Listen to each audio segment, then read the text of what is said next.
नमस्कार दोस्तों, कैसे हो आप सभी लोग। उम्मीद है बढ़िया होंगे। भाई आप सभी को पता हो ही चुका है कि मध्य प्रदेश हमारी जो पुलिस है, ठीक है, एमपी पुलिस की जो वैकेंसी है भाई, इसके लिए आदेश जारी हो चुका है। तो आप लोग बहुत ही खुश होंगे इस चीज़ को लेके, ठीक है भाई। तो आपने देखा होगा, जो आप सिलेबस उठा के देखोगे या प्रीवियस ईयर के एग्जाम पेपर उठा के देखोगे, तो सबसे महत्वपूर्ण अगर जीएस पोर्शन में आप बात करोगे तो भाई वो आता है अपना एमपी ही, ठीक है। और एमपी की क्लासेस हमारी भाई कंटिन्यू चल रही हैं और आगे भी इसी तरह कंटिन्यू रहेंगी। पूरा की पूरा एमपी यहां मैं कंप्लीट करवाऊंगा और रिवीजन भी हम करेंगे, ठीक है। तो कंटिन्यू बने रहना है भाई। पूरी की पूरी एमपी की क्लासेस स्टार्ट करेंगे। जितने भी आपके क्वेश्चन हैं 15 से 20 नंबर का पूरा की पूरा कंप्लीट करना है और एक भी क्वेश्चन बाहर नहीं जाएगा भाई। कंटिन्यू बने रहना है, ठीक है भाई। इसी के साथ बहुत ही महत्वपूर्ण टॉपिक आज का है हमारा, ठीक है, बहुत ही महत्वपूर्ण है, आप ध्यान से इसको समझना है। मध्य प्रदेश के पर्यटन स्थल, ठीक है, पर्यटन के साथ साथ दर्शनीय स्थल भी, ये दोनों की दोनों भाई हमको कवर अप करना है, ठीक है। क्योंकि काफी थोड़ा बड़ा टॉपिक है ये, इसके लिए 2 से 3 क्लासेस लगेंगी आपकी, ठीक है। तो इसको ध्यान से समझते चलना है। स्थल पूरा की पूरा लोकेशन से पढ़ना है, मैं हर वीडियो में आपको बोलता हूं, ठीक है। उससे आप पढ़ोगे तो दोबारा एमपी नहीं पढ़ना पड़ेगा, ये मेरी गारंटी है। बस एक बार आपको मेहनत करना है, ठीक है। तो मध्य प्रदेश में पर्यटन स्थल, तो सबसे पहली बात तो भाई हमारा जो मध्य प्रदेश है, यहां जितने भी पर्यटन स्थल हैं या जितने भी दर्शनीय स्थल हैं, इन स्थलों की देखभाल करने के लिए, इन स्थलों के रखरखाव के लिए, इनके संरक्षण के लिए हमारे मध्य प्रदेश में सन 1978 में, ठीक है, कब की बात कर रहा हूं मैं, 1978 में मध्य प्रदेश पर्यटन विकास निगम की स्थापना हुई, ठीक है भाई। कब हुई? 1978 में।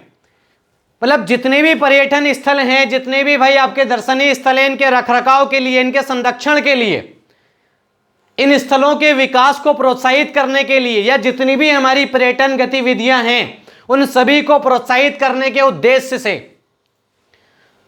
सन 1978 में मध्य प्रदेश पर्यटन विकास निगम की स्थापना हुई। और इसी निगम के द्वारा, या इसी निगम से पता चलता है हमारे मध्य प्रदेश में 382 पर्यटन स्थल हैं। कितने स्थल हैं भाई पर्यटन? 382 पर्यटन स्थल हैं। लेकिन अंतरराष्ट्रीय स्तर की बात करें, जिनको अंतरराष्ट्रीय ख्याति प्राप्त है, अंतरराष्ट्रीय स्तर का दर्जा जिनको प्राप्त है, तो ऐसे कितने स्थल हैं भाई आपके? 20 स्थल ऐसे हैं अंतरराष्ट्रीय स्तर के, ठीक है। या आपसे टोटल पूछा जाए मध्य प्रदेश में पर्यटन स्थल कितने भाई? 382। किसके द्वारा पता चलता है आपको भाई? मध्य प्रदेश पर्यटन विकास निगम के द्वारा, ठीक है। अच्छा, एक और बात भाई, हमारे मध्य प्रदेश में सर्वाधिक, सबसे ज्यादा घूमने वाला या सबसे ज्यादा पर्यटन जिस स्थान पे आते हैं, ये आपको कमेंट करके बताना है। सबसे ज्यादा भाई जहां पे पर्यटन आते हैं वो कौन सा पर्यटन स्थल है? सबसे ज्यादा पर्यटक आते हैं वहां पे हमारे मध्य प्रदेश में, सबसे ज्यादा। तो वो स्थल कौन सा है भाई? पर्यटन स्थल है भाई, और बहुत फेमस है, आपको सभी को पता है भाई। कमेंट करके बताना है ऐसा कौन सा स्थल है, ठीक है, जहां पे सबसे ज्यादा पर्यटक आते हैं हमारे मध्य प्रदेश में, ऐसी कौन सी जगह, ठीक है। तो भाई आज का जो हमारा टॉपिक है, ये हमको यही पढ़ना है भाई, पर्यटन स्थल या दर्शनीय स्थल। तो पर्यटन विभाग भाई आपका, पर्यटन निगम की स्थापना कब हो चुकी थी? 1978 में हो चुकी थी, जिसके हिसाब से 382 पर्यटन स्थल हैं मध्य प्रदेश में। और सर्वाधिक घूमने फिरने वाला जो स्थल है वो आपको बताना है भाई, ठीक है, कौन सा है। जिसमें पहला भाई आपका अमरकंटक, ठीक है। अच्छा, अमरकंटक कहां है भाई? ये सभी को पता है, किस जिले में आता है भाई? अनूपपुर जिला। अनूपपुर जिले में पुष्पराजगढ़ एक तहसील है। आपका जो अनूपपुर जिला है वहां पुष्पराजगढ़ एक तहसील है। उस तहसील में आता है एक छोटा सा कस्बा, ठीक है, क्या नाम है जिसका? अमरकंटक। और हमारे मध्य प्रदेश का दूसरा हिल स्टेशन भी यही है, अमरकंटक में। और पहला तो भाई पचमढ़ी आप सभी को पता ही है, हमारे मध्य प्रदेश का जो हिल स्टेशन है पहला वो कौन सा है, पचमढ़ी। दूसरा कौन सा है आपका, अमरकंटक। किस जिले में आता है, अनूपपुर जिले में आता है। आया ना समझ में, ठीक है। और यही अमरकंटक से नर्मदा, सोन और जोहिला, ये 3 नदी का उद्गम स्थल माना जाता है भाई अमरकंटक, ठीक है। कौन कौन सी नदी, नर्मदा नदी, सोन नदी और जोहिला नदी, इन तीनों नदियों का उद्गम स्थल माना जाता है अमरकंटक। दूसरा हिल स्टेशन है अमरकंटक भाई, ठीक है। किस जिले में आता है, आपके अनूपपुर जिले में, ठीक है। अब सबसे महत्वपूर्ण बात यहाँ के पर्यटन स्थल की, कि भाई अनूपपुर जो है यहाँ के पर्यटन स्थल कौन कौन से, ध्यान से समझना है भाई, मैं लिखते जाऊंगा आपको। पहला तो आपको 2 नाम याद रखना है, कपिलधारा और दुग्धधारा, ठीक है। ये दोनों जलप्रपात हैं, जलप्रपात मतलब झरने, ठीक है। कपिलधारा और दुग्धधारा, नर्मदा कुंड, अच्छा ये तो पता है, बोल चुका हूं मैं, तीनों नदियों का उद्गम स्थल है आपका। इसके अलावा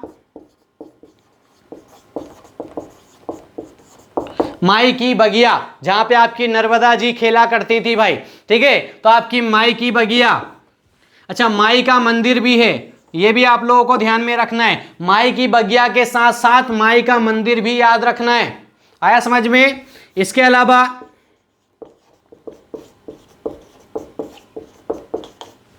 कबीर चौराहा या कबीर चबूतरा, ठीक है, कबीर चबूतरा भी यहां स्थित है, कबीर चौराहा भी है, ठीक है। कबीर चौराहा हो गया आपका। फिर नौग्रह मंदिर, ठीक है, नौग्रह मंदिर भी है भाई आपके अमरकंटक में, ये भी पर्यटन स्थल है। इसके अलावा अच्छा इतने भाई आप नोट कर लो, सबसे पहले कपिलधारा, दुग्धधारा, नर्मदा कुंड, माई की बगिया या माई का मंदिर, कबीर चौराहा, नौग्रह मंदिर। नौग्रह मंदिर के बाद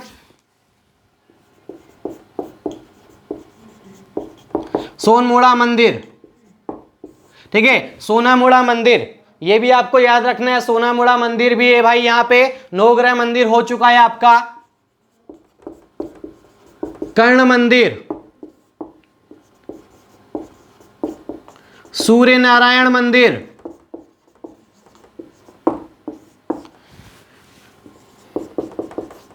कार्तिकेय मंदिर, ठीक है, पुष्कर बांध, पुष्कर बांध भी यहीं पे है भाई। तो इतनी चीजें आपको याद रखनी है भाई, किसके अंतर्गत, आपके अमरकंटक के अंतर्गत। कपिलधारा, दुग्धधारा जलप्रपात है, माई की बगिया है, माई का मंदिर है, कबीर चौराहा, नौग्रह मंदिर हो गया आपका, कार्तिकेय मंदिर हो गया, कर्ण मंदिर है, सूर्य नारायण मंदिर है, सोनमुड़ा मंदिर हो गया आपका, पुष्कर बांध है यहीं पे, ठीक है, नर्मदा कुंड है, दूसरा हिल स्टेशन बोला जाता है आपके अमरकंटक को। तो ये आपका पहला पर्यटन स्थल हमारा कंप्लीट होता है, ठीक है भाई, अमरकंटक। अच्छा एक और बात, 2005 में अमरकंटक को पवित्र नगरी घोषित कर दिया गया था, ठीक है। पवित्र नगरी आपकी कब की, 2005 की। तो आपको याद रखना है अमरकंटक में। आया समझ में, पहला। दूसरा है भाई आपका चित्रकूट, और चित्रकूट किस जिले में पड़ता है भाई, आपके सतना जिले में पड़ता है चित्रकूट। तो आपको चित्रकूट याद रखना है, सतना जिले में पड़ता है। आपका जो झांसी मानिकपुर रेल मार्ग है, झांसी मानिकपुर रेल मार्ग, आपके झांसी मानिकपुर रेल मार्ग पर स्थित है चित्रकूट। आप जब जाओगे तो करवी स्टेशन जो आता है, ठीक है, सतना में, यहां से मात्र 10 किलोमीटर पड़ता है आपका चित्रकूट। आपका जो करवी स्टेशन है यहां से मात्र 10 किलोमीटर की दूरी पर पड़ता है आपका चित्रकूट। किस रेल मार्ग पे है, तो झांसी मानिकपुर रेल मार्ग पे। जब भी जाओगे आप तो ये आपको याद आना चाहिए भाई, पढ़ा है हमने, ठीक है, नहीं तो पढ़ा लिखा भाई काम कब आएगा। तो झांसी मानिकपुर रेल मार्ग पे स्थित है, करवी स्टेशन से कितनी दूरी पर, 10 किलोमीटर की दूरी पर। चित्रकूट की सबसे खास बात यह है, यहां पे ब्रह्मा, विष्णु और छोटे वाले क्या नाम है उनका, महेश, ठीक है, इन तीनों के बाल अवतार हुए थे यहां पे। ब्रह्मा विष्णु और महेश जो हैं भाई, इन तीनों का बाल अवतार हुआ है यहां पे आपके चित्रकूट में। इसके अलावा हनुमान धारा, भरतकूट। अच्छा, हनुमान धारा आपको पता है भाई, जब लक्ष्मण जी को जो बाण लगा था तो उनके लिए, याद करो भाई, बूटी लेने के लिए गए थे हनुमान जी, आया ना समझ में भाई। जो जड़ी बूटी लेने के लिए गए थे ना, तो उनको समझ नहीं आया था, पढ़े लिखे कम थे, है ना समझ में, तो समझ में नहीं आया कौन सी बूटी ले जाना है, तो पूरा की पूरा पहाड़ ही उठा के चल दिए। और जब यहां से वो गुजर रहे थे तो भाई याद करो, भरत आपके राम भगवान से मिलने के लिए जा रहे थे, तो उन्होंने जब इनको देखा पहाड़ ले जाते हुए तो तीर मारा था, याद हो तो आपको, ठीक है। तो वो जो धारा निकली थी भाई उनकी, वो कहलाती है आपके हनुमान धारा। लगा था ना भाई तीर उनको, ठीक है, तो हनुमान धारा भी यहीं पे, भरतकूट भी यहीं पे। इसके अलावा यहीं पे भाई चित्रकूट में जब आपके भगवान राम जो हैं, इनको वनवास हुआ था, तो अनुसुईया और महर्षि अत्रि, इन दोनों के यहां अतिथि बन के रुके थे आपके भगवान राम। सुना होगा ना भाई, अनुसुईया और महर्षि अत्रि, तो वहां अतिथि बन के भी रुके थे आपके। तो राम टेकरी भी यहां पे, ठीक है। तो आपको इतना याद रखना है भाई, चित्रकूट में ब्रह्मा विष्णु महेश का बाल अवतार हुआ था, हनुमान धारा है, भरतकूट है आपका, राम टेकरी भी यहीं पे स्थित है, और 2005 में इसको भी पवित्र नगरी घोषित कर दिया गया है चित्रकूट को, ठीक है। किस रेल मार्ग पे है, तो झांसी मानिकपुर रेल मार्ग पे, करबी स्टेशन से कितने किलोमीटर दूर पड़ेगा, 10 किलोमीटर मात्र। कहां पड़ता है आपका चित्रकूट, तो ध्यान में आना चाहिए किस जिले में पड़ता है आपका, सतना जिले में पड़ता है। ये चित्रकूट की खास बात है भाई, आया समझ में, ठीक है। तो ये आपका भाई दूसरा पर्यटन स्थल आपका, ठीक है। तीसरा भाई आपका मैहर। अच्छा, ये भी किस जिले में पड़ता है, सतना जिले में ही पड़ता है मैहर, ठीक है। कटनी इलाहाबाद रेल मार्ग, भाई आपको रेल मार्ग भी पता होना चाहिए। आपका जो कटनी इलाहाबाद जो रेल मार्ग है, इसी रेल मार्ग पर स्थित है आपका मैहर, ठीक है। तो कटनी इलाहाबाद रेल मार्ग पे स्थित है, और क्यों फेमस है आपको पता है, आपकी देवी शारदा मां का मंदिर है यहां पर। भाई जो देवी शारदा मां है, इनका मंदिर है मैहर में। दूसरी बात, आपके जो अलाउद्दीन खां हैं भाई, संगीतज्ञ है ना, पता है आपको, तो उनका भाई जन्मभूमि होने के कारण मैहर को संगीत नगरी भी कहा जाता है। अलाउद्दीन खां का जन्म स्थल होने के कारण इसको संगीत नगरी भी कहा जाता है मैहर को। दूसरा, कटनी इलाहाबाद रेल मार्ग पे स्थित है, और देवी मां शारदा का मंदिर भी है। साथ ही 2005 में इसको भी पवित्र नगरी घोषित कर दिया गया है। तो ये तीनों के तीनों पर्यटन स्थल भाई आपको याद होने चाहिए, ठीक है भाई। आज ज्यादा नहीं पढ़ेंगे, आज इतना ही आपको याद करना है।